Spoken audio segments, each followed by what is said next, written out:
Well, thank you so much for helping my project. Could you say a little bit about yourself? My name is Anthem Ash. I'm a nurse at Texas Medical Center, a student to become a bachelor, get my BSN, a bachelor's in nursing, hopefully to get my doctorate eventually. I want to go to medical school. Oh, that's fantastic. Yeah. What got you into nursing? Healing people. Okay. I'm Jewish, and one of the things my parents used to always teach us was the mantra was Tikkun Olam, which is heal the world. And so just the idea of like being able to like just by touching someone, you can actually calm them, heal them. You can just we talked about microbiomes earlier, just like you can actually regulate someone's microbiome just by creating an atmosphere of sameness, a routine. You can Right. actually regulate someone's gut, or you can regulate the way their skin works just by constantly touching somebody and being in that room together. Yeah. That's really neat. Well, I mean, what do you think about our medical care system? To me, it seems, it doesn't seem too centered around health and caring. It seems like you have very specialized people that can do a process, but then it's really up to like the patient to kind of navigate everything themselves. They teach us in nursing school that doctors treat illnesses, but nurses treat patients. Ah, And so we're the ones that are supposed to be that's why they say that nursing is kind of like an art and a science, because caring is part of it. You have to literally be a therapist and everything else for this patient and then guide them. And a lot of times they can get very overwhelmed by all these papers to sign or procedures that have been recommended to them, but they're not sure. Like even a blood transfusion, I take it for granted that people can get very unnerved because they're not sure or they've never had one before. right. And then you think about everything they've heard on the internet, Googleitis, you know? So sometimes it's just something that I have to sit in the room and say, well, what is it that's worrying you? Screw it. You don't have to sign anything. What is it that's worrying you? Okay, well, you don't have to do it. How about we talk about your options otherwise?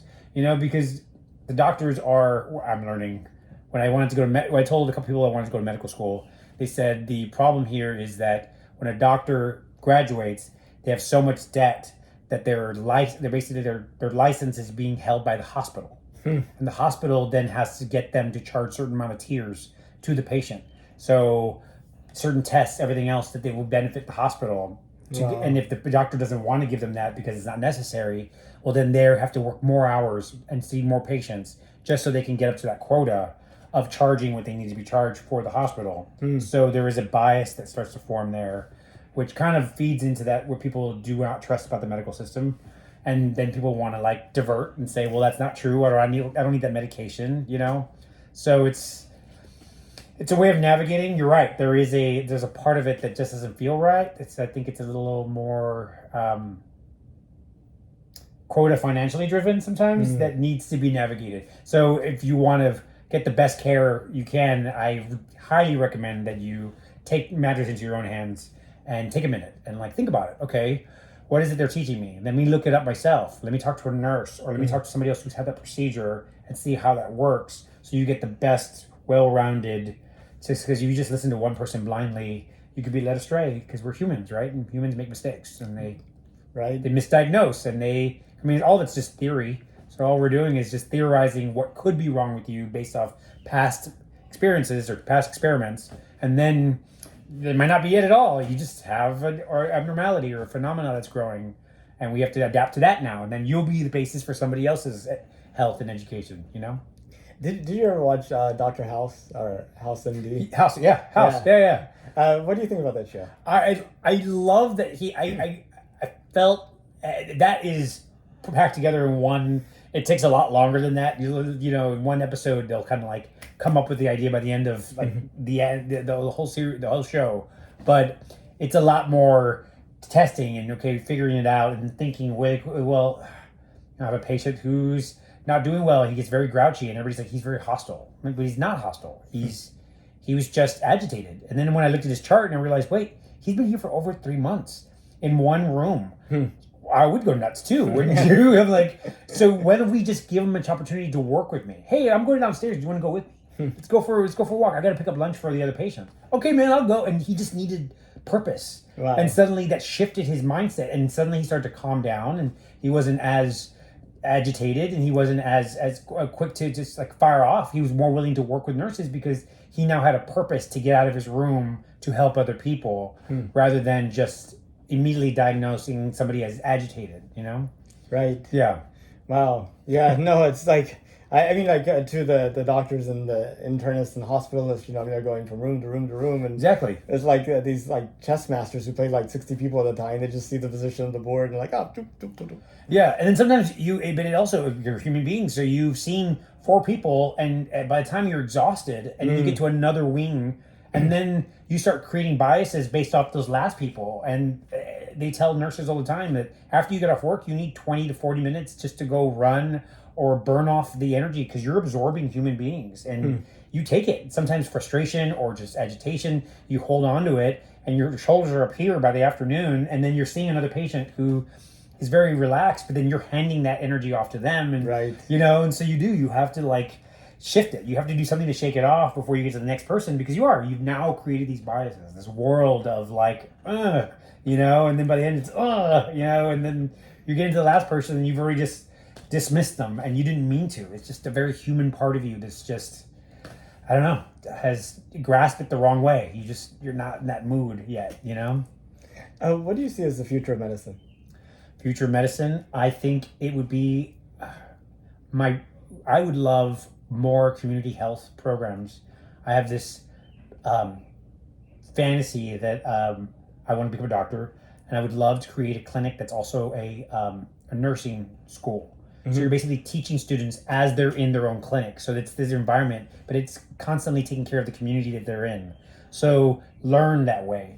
Then it's a community health program that could be the basis of a more socialized, I know that's a hot button word, but socialized medicine, where it's like you don't have to pay anything.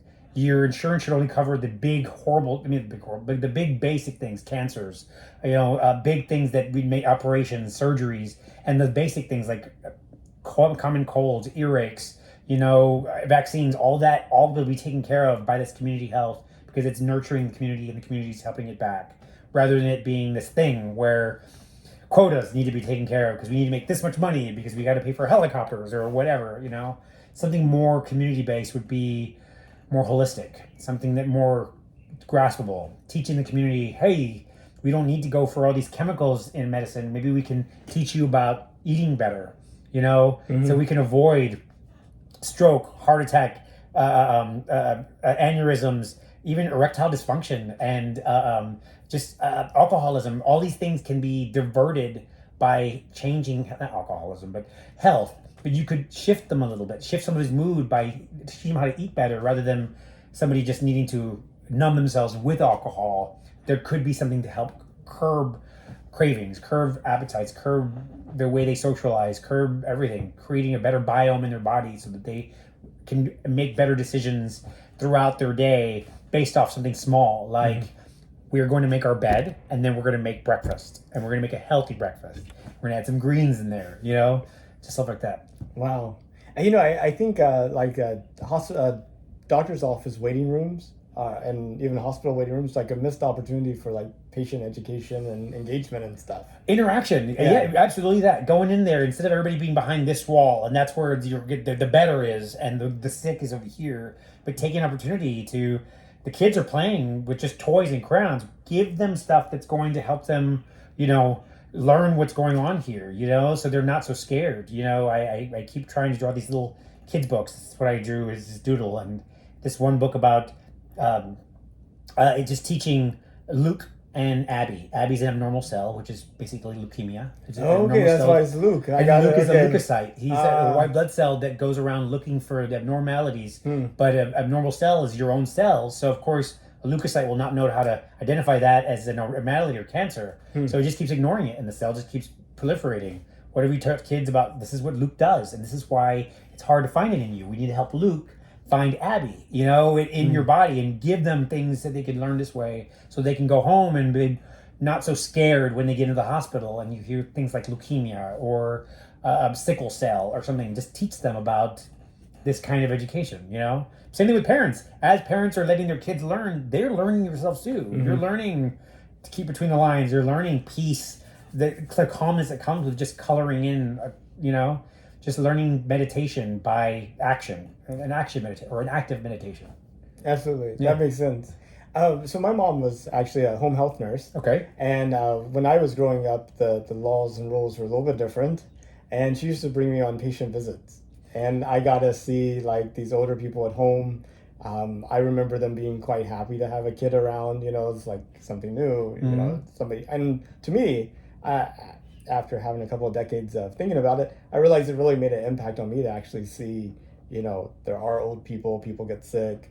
You have people helping people that are in this situation, and I thought it was like really good. But today, that wouldn't be allowed to actually bring kids.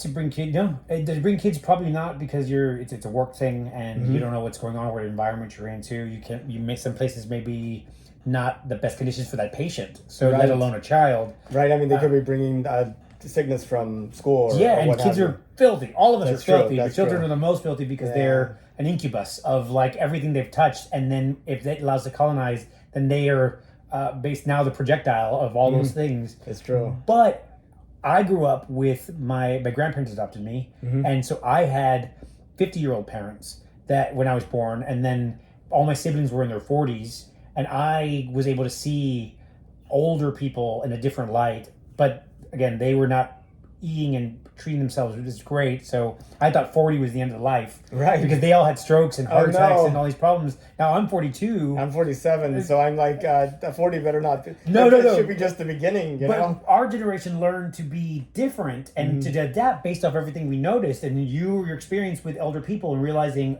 these is things that are going to happen, but they're preventable. Autoimmune disease can be preventable if we try to treat our bodies differently this way. I mean, diabetes never occurred, thank God, me, because I started eating healthier. We started doing like several days a week veganism, so we can just put more vegetables in your body because you just give your body a chance to rest. Because you're constantly processing meat, your body, it's going to hurt it. But also taking care of patients. I'm every time I was assessing someone's feet, and I would see their toenails, and I would see that the skin is crusted over, or there was just a lot of injury there because they're diabetic. Made me go home and start taking care of my feet. Right. I'm like, put lotion in between. Get some, one patient who just kept telling me he uses Vicks Vapor Rub every night on his feet, and then he put socks on. And my dad used to talk about that, and I always thought it was a wives' tale. But if you think about it, Vicks Vapor Rub is just eucalyptus oil and petroleum jelly. Sure. So you're actually vasculating the area. You're actually creating better circulation, and he had amazing feet. But he reminded me, I was like, oh my God, I should start putting Vaseline and lotion on my feet and taking care of myself. But it was just, I'm learning from these patients also, like, oh wow, this is what you need to do to be better so that it's preventable. This man has been doing it since he was 20. Let me start doing it at 40 at least and take care of my feet, I know that's really interesting. I mean, if like dentists, they should have somebody there with like completely rotten teeth and everything, and then people be like, oh, I don't want to be like that. Exactly. That'd be better than anything the dentist could say. It's good. I mean, that's why in Europe they have the picture of like emphysema and cancer of the mouth on cigarettes. Yeah, it's brilliant. I'm like, oh God. And, my husband, he will have a cigarette and he just keeps putting it down, but there's a picture on the back too. Sure, that's good. But it's just there to constantly remind you, and it's not part of the plastic. It's all part of the carton, so there's no way you're getting rid of it. But I think it's genius. I mean, it's not pretty to look at, but it's a good reminder of like, that's not. I don't want to be that. Let me start flossing. Let me take care of this. Yeah. Can you imagine if they had like those types of labels on like more things, like I don't know, Big Macs at wherever where you like see, or you have to open it up and there's like just somebody with diabetes, varicose veins, varicose veins, or just like what cholesterol looks within the artery, and you're like, oh, okay, that's probably sales would drop and plummet. I'm sure McDonald's already made a petition. No pictures will ever be in our potatoes. Or at the bottom of the student loan contract, it has like your paycheck and it's like cut in half or something. No, cut it through like I only see like a fourth. Fourth. It shows us a student just like panicked, Yeah, exactly. And working at McDonald's, his third job out of the bottom. I know, it's like, this is the debt, this is the current economic potential degree you're pursuing, just FYI, But it would, because I was just telling a friend how I worked at Gap, and I was the visual specialist. I just did visual displays, and then they were like, "Well, we're going to need you to start. Everybody's going to need to do 3 credit card applications a week." Wow. And I was like, well, that's a lot. When I was like 352, and it was like, me doing the math. I'm like, well, that's a lot to do. And then when you start actually open up the paperwork, it says it was at the time. It was like 27% interest. That's crazy. Insane. Yeah. And this is before they started to change it. But in my mind, I was like, I don't. And then there would be like a young kid who just wants to buy a T-shirt. But you know, you can afford this. And I'm like, no, don't get the credit card. Like I started talking to him about it because I see it, but you look at that paper. No one's gonna read that document. Right. You need someone to kind of be like, no, Yeah. don't fill this out. That's enough. The T-shirt's enough. You could buy this $20 T-shirt, but get the credit card. You can spend $200 on it. How does that sound? Exact $200 on that $20 T-shirt, exactly, Yeah, and then you'll be in debt for it. Then you need a credit extension, exactly. Right, it just snowballs. And then you're back to that fourth little credit card. Oh, You even need a student loan. It's because like, I got a Gap credit card and now I work at McDonald's. Exactly. It's a challenge. Yeah. Well, I did have some questions about the moon I wanted Sure, to ask sure, you. yeah. I guess, first of all, did you know that NASA is planning to send astronauts back to the moon? I did not know that. I do have a question though. Okay. Why is it taking this so long to do something now? I mean, we put feet on the ground on the moon when 1969 was the first time. Why is it so long? 1972 is the last time. So 72. The last time wasn't it he wrote his daughter's name on the moon? I don't know about that. There was one. It was so beautiful that he before he got back into the ship to come back, he wrote his daughter's name, and so that every day she looked at the moon, she knew that there was a special message for her. Wow. It was the sweetest thing I've ever. I don't know if it's true or not, but it was just the sweetest thing I've ever heard. I don't see why not. Wouldn't you? If you were on the moon, I was like, absolutely. I'm going to do this one thing and write my kid's name and just like a little heart and just know there's a message for you always on the moon. You look up, you see, "Hello, Earth."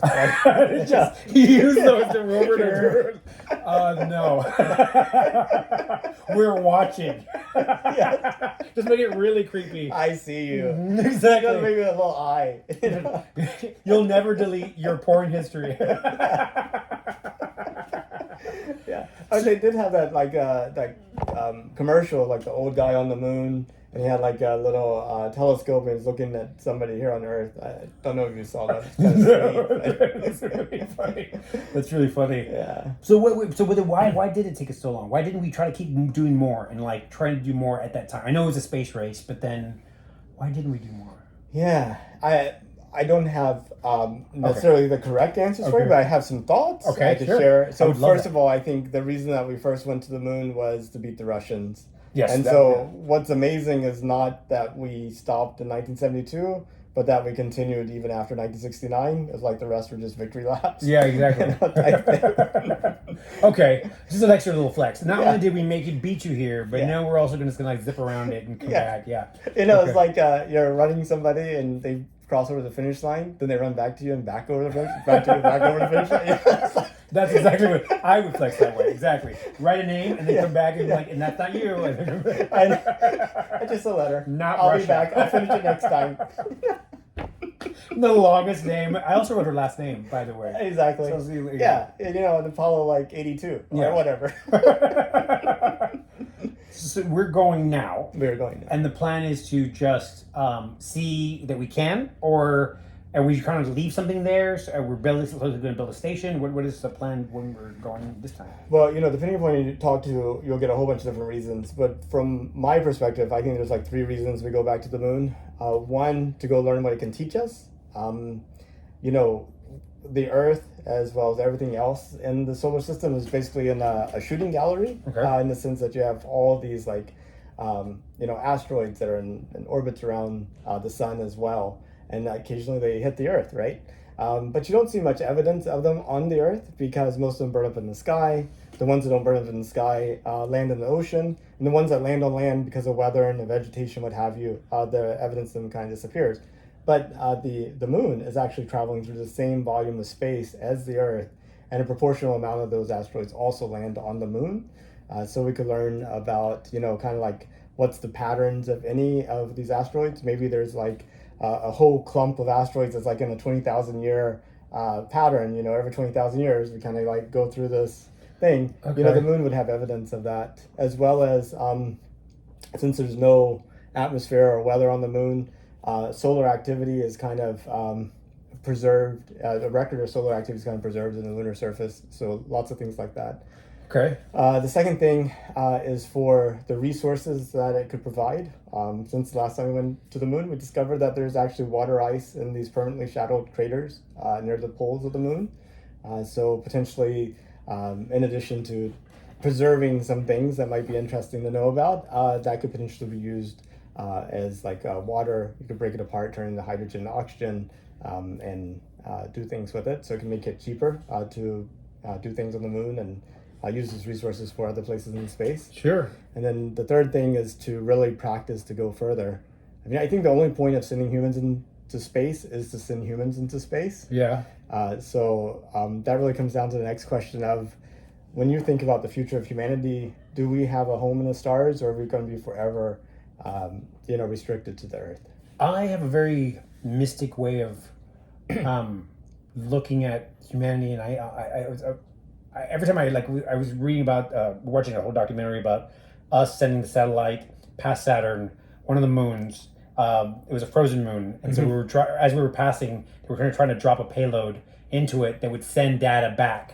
As the satellite would come back, it was going to try to gather information about that one ice moon, and the idea that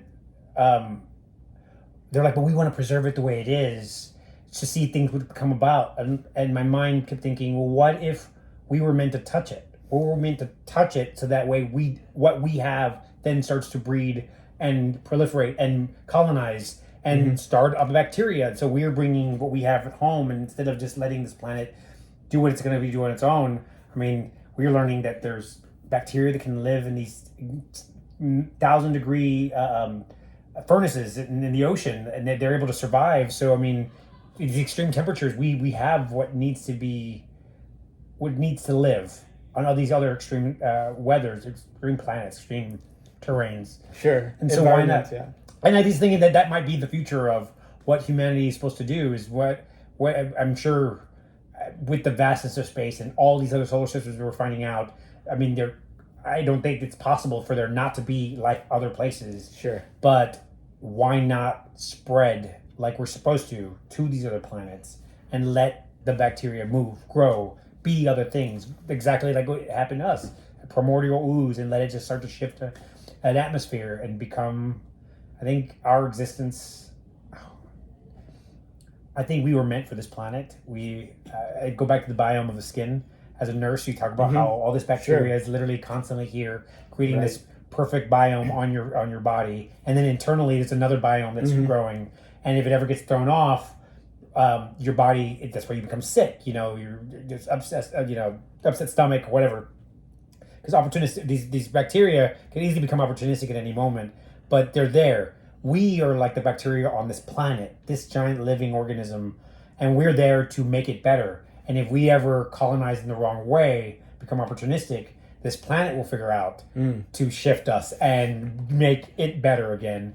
And so I think we are meant to be bound to this planet and feed back to it, but also spread. Let it just kind of, I don't know, make other planets as healthy as this planet can be. Yeah, that makes sense. It kind of reminds me of environments are like, you need to save the Earth. And then, I've heard other people respond back, the Earth is going to be fine. The only question is, are we going to be Are we going to be fine? Are we still living here? Because she'll figure it out. Yeah. Just like any cancer, you pick it out. You cut off its life support and then you let it die off.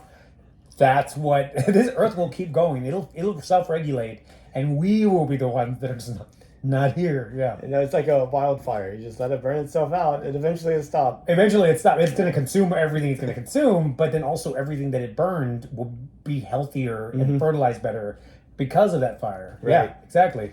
And regulating. I mean, they even said that if there really was a shift where we become too hot and everything becomes a new ice age would then have to come, which then reflects onto the sun and then melts back down again, and everything regulates again. So yeah, I think you're absolutely right. I think the Earth will survive. Will survive. We just have to make sure we're nice to her so that we don't. Pay the rent. Pay the rent well. Exactly. So do you think humanity is a good force in the universe, or do you think it's something that's bad and needs to be eliminated? Are we the cancer, or are we the kind of like the carrying the torch of life? Both. I think just like everything, like the bacteria that's here that creates a natural biome on your body.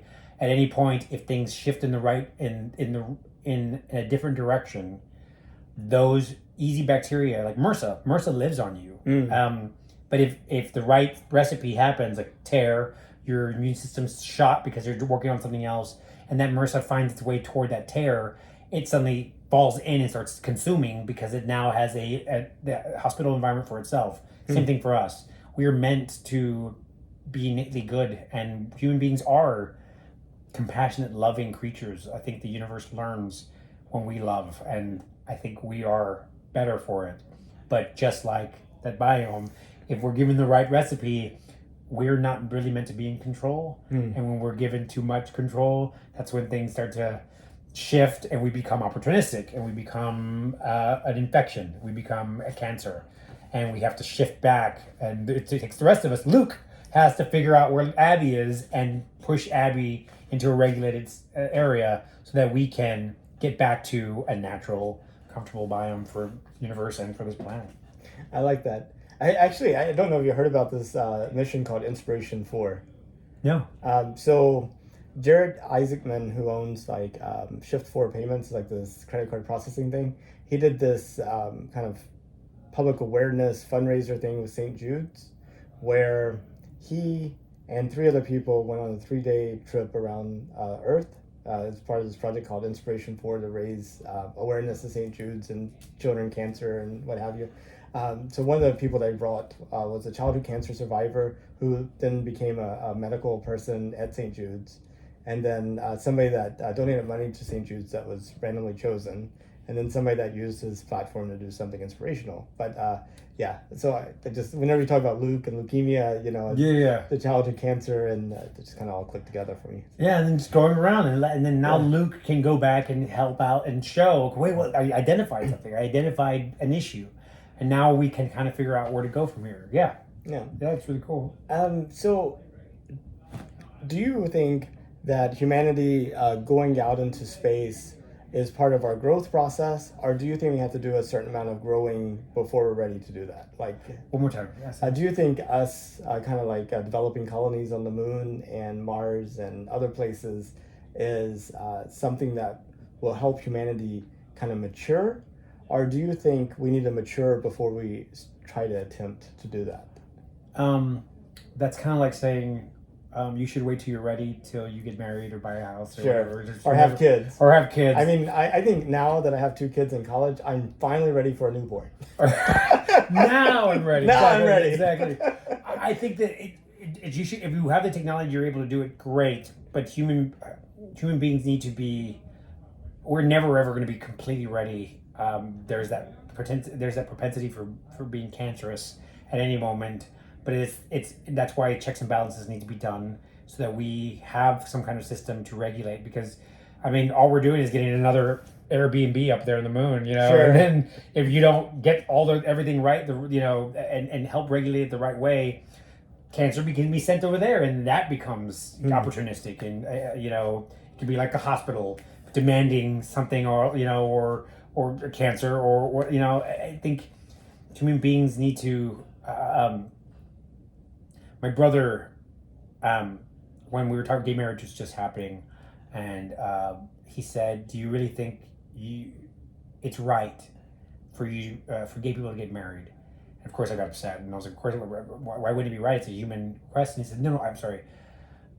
He said, "If you, as gay people, have been told that you were less than for so long, that you were broken somehow and need to be fixed, and then you are paired up with another person who was told that they were broken and need to be fixed, and the two of you fall in love with each other and then want to get married, your brokennesses, if you haven't acknowledged them or worked on them for yourself, and then you pair up with another person, both your brokennesses could push you apart, which then breaks the marriage apart, which then lets these people who say that you're broken feel justified in saying, well, that's receipt. It doesn't make any sense. They should never have gotten in the first place." But it's not true. It's just you never really took care of that brokenness beforehand. You never took care of that woundedness. Sorry, not brokenness, but woundedness beforehand. You have to acknowledge it and allow it to just kind of not be the guiding point of both those people. I think the same thing. You have this giant rock that's just hurling through space. It orbits around us, and it still new to us and like a baby, and we are still only millions years old, and we are still learning. We're still now just ready for a newborn, and we're coming here.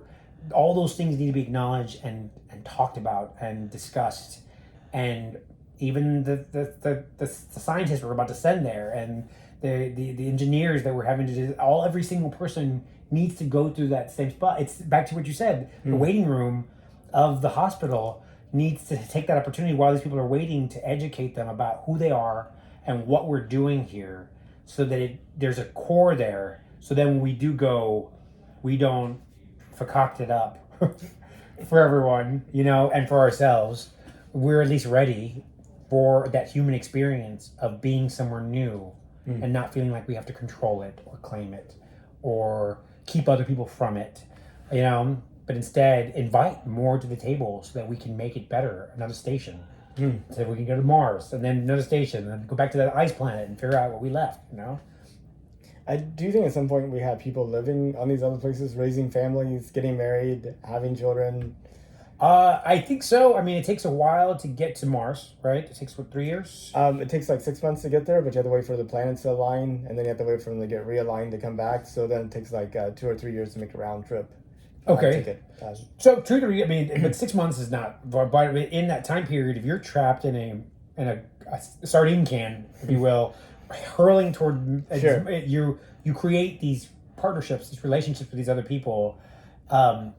And we realize that we're pack animals, right? We need a tribe, we need companionship, we need contact with our humans, and that need will breed intimacy and sex and children, like pregnancy. I can see it happening. I mean, I can see that it's going to happen there. Like our first Martian will be born because it'll be an Earth human that is there, and then its parents are paired together for the station that's there, and then they have a baby, and then we're all excited because it's our first Martian baby, and then that person has to come back. So it's just all that time will breed an opportunity for there to be, places, because you don't leave. And I'm sure I think space is not the best place for us, right? Our bones start to stretch, and we can't be with weightlessness for that long. But I think being in these environments, you do feel a need to connect.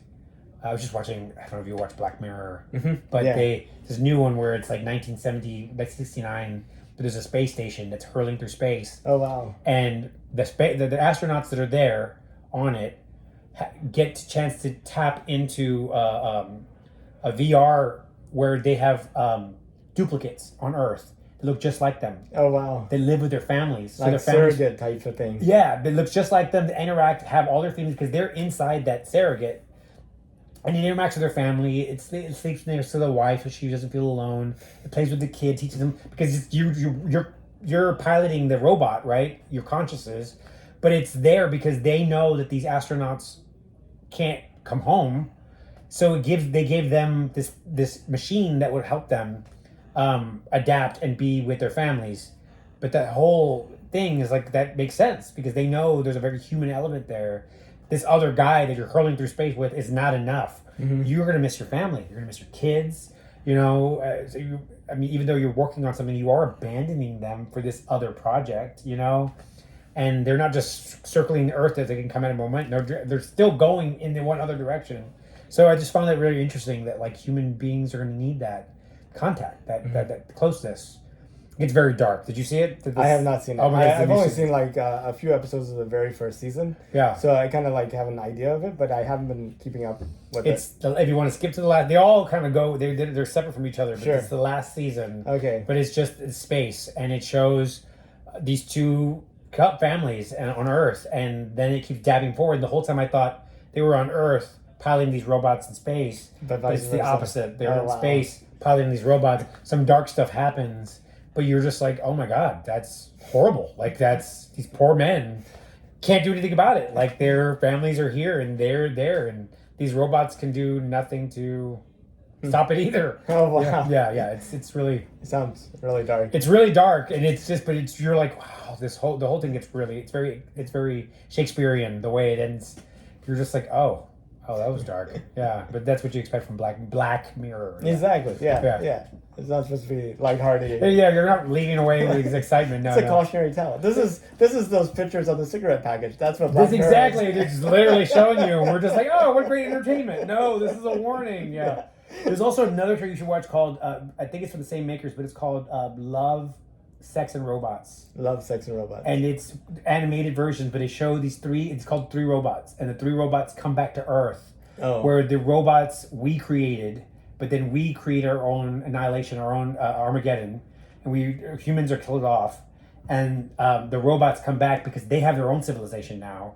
So they come back to study what happened to us. And they're literally going through Earth, and they're trying to educate each other on what's happening. And it's like a baby monitor who's a little robot, a regular machine, and then this other woman, and she just keeps taking pictures and taking selfies with the skeletons. Wow. And it's very cute. It's like they're all at 6 minutes, but you got to watch them. It's very cute. Like the whole idea of space and how we had to send ourselves up space, and we never made it. None of us ever made it there. And so you have, So Love, Sex, and Robots. Love, Sex, and Robots. Okay, I have to look at that. Yeah, it's very silly. They're like 6 to 20 minutes. They're never very long. And that's brilliant. But they're cute little like stories. But the three robot ones are hilarious. If you could, would you take a trip to space? I would, but I would have to be able. I would have to take my husband with me. How far would you go? I would say let's go to Mars or that ice planet, that ice moon of Saturn. Let's see it, but it's going to take that long. We're going to have to go together. Would he go? You think? I don't know. And it's hard to say. Because I would think as an engineer and hopefully by then I'd be a doctor, we would be great assets to have on a situation like this. But yes, then we would miss out on all of this, which is pretty fantastic. You know, just breathing fresh air and being able to like interact with other humans, you know. I know. Yeah. Even though I love my husband, I'm a very social person. I like to connect with other humans. Sure. And I'm sure that's why you're doing this project, you know. There's a need to connect and just be part of otherness that I think I would also miss. So there would have to be a pretty large flight of people going to this other thing. How large of a group do you think you need? Like, I mean, are you talking about a dozen, 100, 1,000, tens of thousands, millions? I mean, like, what size of a civilization do you think you would have to not feel any change in sort of your social connections? Just a core group, I'd say maybe like 1,000 if you're going somewhere small. Mm-hmm. But if you know you're going on a long trip and the point is that you're probably not going to come back here till you're in your 60s, or you probably may pass and your children may come back here, right? Then something larger, maybe 50 to 100, because you're going to need those people to have children, right? And those children to be trained to keep manning the ship, right? And get us home. And then those children not to be lonely either, because you know you can't have a bunch of cousins. You know they're going to have to not be related at all to interact. So it would have to be a full colony, like of people, and just health. Just a full colony of people just to be able to like exist and feel. You know, because that's it. Just like the biome, every single one of these cells has a role that's going to help your body and protect it. Each one of those humans has a role, whether it's being a doctor or a therapist or just a yoga instructor or somebody who's going to help remind you to meditate and be one with everything around you. Yeah, because I mean, it's not just the number of people you interact with. You also need people for the people you interact with. To interact with. Like they have needs. Yeah. In order for them to be like. And we're going to get upset with each other. I mean, we're human beings, and so if we're not talking to each other, we have to talk to other people about the other person. Exactly. You know what he did? Yeah, exactly. I'm going to need some kind of like bounce, a sounding board. Yeah, exactly. Exactly. Well, I really appreciate you talking to me. It's been a lovely conversation. This has been great, yeah. I see this as a time capsule for future generations, maybe 50 years, 100 years, 200 years to look back on what I think is going to be a transformational decade. Is there anything you want to share that we didn't talk about? No. I think it's great. But yeah, if anybody's here, hey, let's look back into that socialized medicine of some kind to help out our communities here, because we can't, even though we're going forward, always remember that there's still people that are going to be left here. Right. We need to take care of them, so we're not coming back to this like. And the Earth decided to wipe out everybody else, and where everybody else is on the moon, because we've become a cancer. So just take care of each other. Take care of each other. it's a good place to end it, I think.